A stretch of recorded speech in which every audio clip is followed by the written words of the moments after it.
Joining us from the Red Cross is Kelly Eisner. Kelly, we hope you're safe where you are in Tallahassee. We see the sun is now out, but when you first landed, what were kind of your first takeaways? Well, it was really interesting. In order to get into the area, I had to fly through Jacksonville. We were just hearing too many cancellations into Tallahassee. So I flew into Jacksonville, which if you don't know the state, it's about 2.5 hours away. Over there, it was really just a lot of wind. Boy, the last 30 minutes of that flight were not for the faint-hearted, but our pilots did a great job. Then driving, across the eastern or the northern tip of Florida, as I was getting closer to where I am now in Tallahassee, I was seeing more trees down. I was seeing caravans of utility trucks, some headed, in the oncoming lane, some headed, in the same direction as me. It's a lot of people right now, emergency officials, Red Crossers, volunteers, community, just getting out into the community and really seeing what's been left behind by this terrible storm. So what will be your mission on the ground there?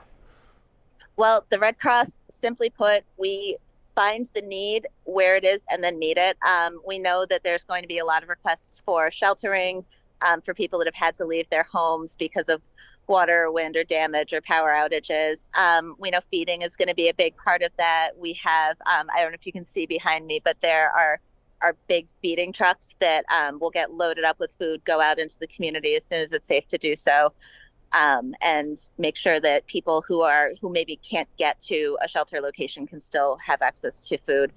So right now, we're grateful to the volunteers who are able to come in ahead of the storm and really kind of get it all sorted on the ground, ride out that storm. And now we're working with our emergency partners to see where these needs are. And Kelly, as you were speaking earlier, we were showing kind of the scenes of this incredible flooding and devastation. So our viewers, if they want to help, what can they do? There are 3 things that you can do always to help the Red Cross. You can make a financial donation.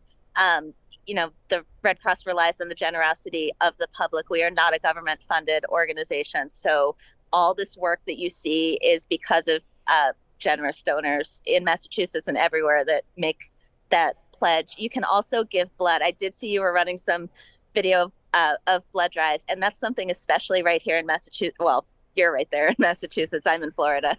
But that's something that you guys can still do to help out without coming all the way down here, because the Red Cross was able to pre-position blood supplies. However, that need is going to be constant. This weather will potentially impact blood drives. So rolling up a sleeve in Massachusetts. And of course, you can volunteer. I've said it before, but 90% of the Red Cross workforce is made up of volunteers. These are people that have day jobs, but they put those on hold. They come down here to help, or they go somewhere else to help, or they're responding to fires every day in Massachusetts as well. So if this appeals to you, come find me, come work with me. All right, Kelly, we thank you for the work you do, and we hope you stay safe down there. Thank you.